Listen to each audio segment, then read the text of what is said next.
So you then go on to have an accomplished career with pictures spanning decades and countless television roles. Yeah. Is there a particular role you're most proud of? Is it from West Side Story, either the theater version or the movie, or is it some other role? Is there a role that you're most proud of? Well, I'll tell you, there in film, there are two other films I made that I am, I guess, proud of, and I was glad to be in. One is The Young Girls of Rochefort, a musical, and the other one was a Bebe's Girl, made in Italy with Claudio Cardinale, and it was wonderful. In the 60s were a really big decade for Italian cinema. And the director was Luigi Comencini. Just anyway, that I loved working on that so much. It's based on a true story, and Claudia was great. And it was a very. I don't know who thought of me for that film. I've never known because it just came out of the blue. And but I was very happy that I got to do it. In theater, I've done a lot of theater over the years with some really wonderful people. So, but it all started with West Side Story, and that put me quote unquote on the map, and the popularity of West Side Story in the world was pretty strong. I've worked in France with French people. I worked in Japan with Japanese people on wonderful stuff for NHK, for TBS, and there we West Side Story played at the George Cinq Theater on the Champs-Élysées for 5 years, and outside the theater, what they had was a huge poster of me. And I hope you won't mind my telling you this because I am kind of blowing my horn. But once, some years later, I was in Japan watching in the theater, watching a performance of West Side Story, an American group. They're all from New York, and they're all just really wonderful. And I was invited to just sit in the audience and watch it. Well, when the audience found out that I was there, they all stood up to applaud me where I was sitting, and they wouldn't stop. I had to leave so that they could start the show. But I say that because that's the kind of reaction I was getting worldwide for the role of Leonardo. Well, it was people super appreciated it and the role and the production.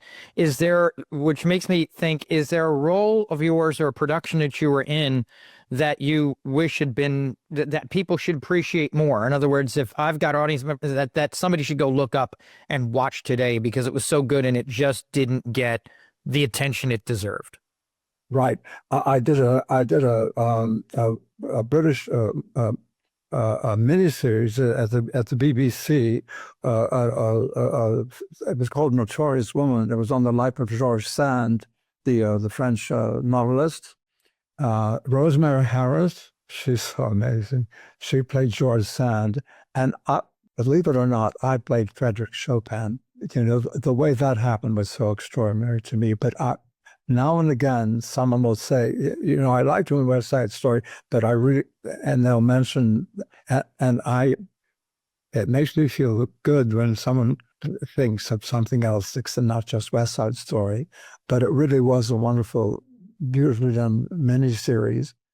It's so interesting.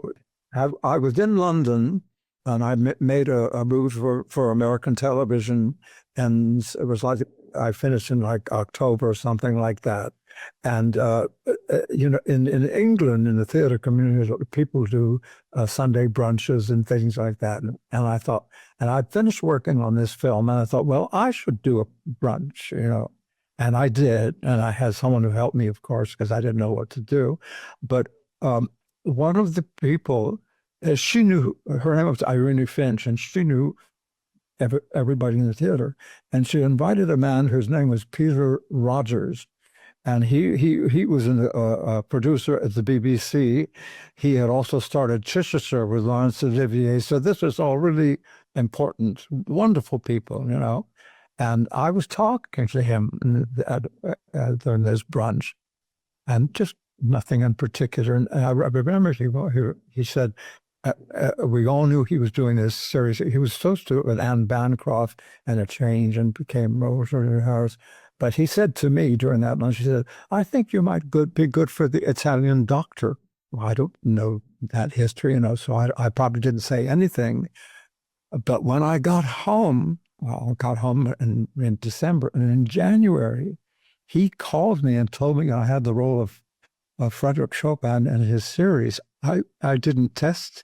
I didn't do anything. I didn't look like.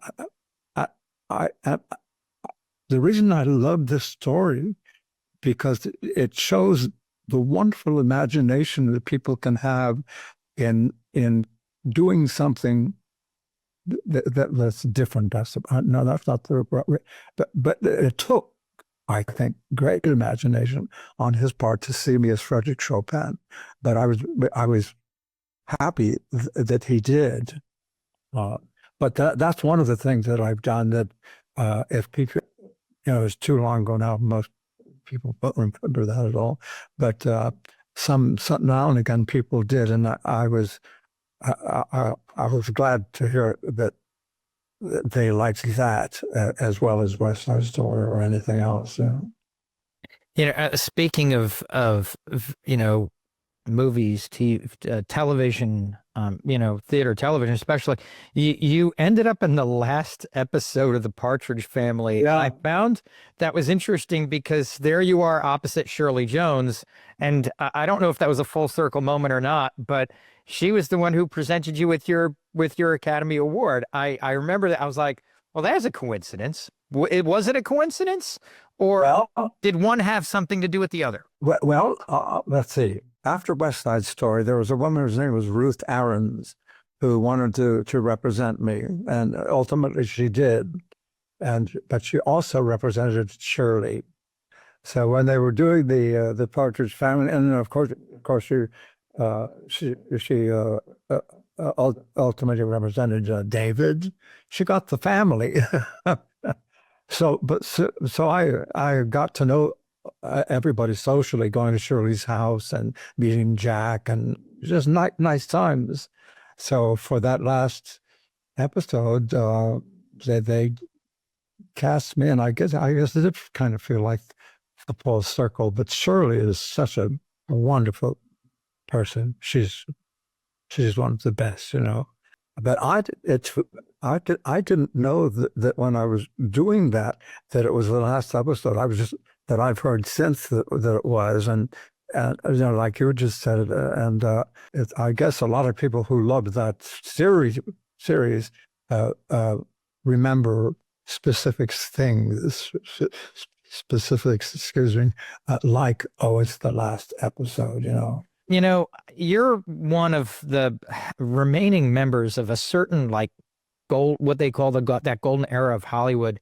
Is there something from those early years you wish Hollywood would hold on to and not lose sight of as the years move forward? Well, I think I guess there are problems with any system, so to speak, but the studio system. I'm not an expert on this, but with Joe Lefzana and whoever was at Universal, and whoever was at Paramount, and so on, they were studio films. Well, Paramount was basically was independent producers, but for example, films were now every film, I think, is independently made. And that creates a different kind of atmosphere. And because I remember, for example, when you go to dinner somewhere, there's a wonderful restaurant there called Chasen's, which is closed now. But for now, you could go to Chasen's and you would see all kinds of people that you didn't know.